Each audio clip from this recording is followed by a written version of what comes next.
you ever tasted something that instantly transported you to another time and place? Well, that experience is exactly how the Tequila Time Machine got its name. So jump in because we're going for a ride. We're gonna start with 3 ounces of silver tequila,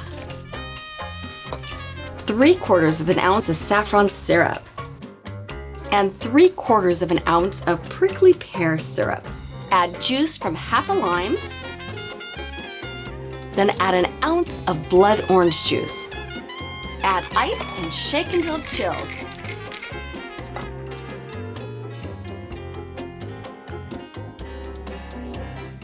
Between the tequila, the prickly pear, the blood orange, the taste of this cocktail pulls me out of my home bar and takes me back to my 20s and time spent frolicking on a Mexican beach.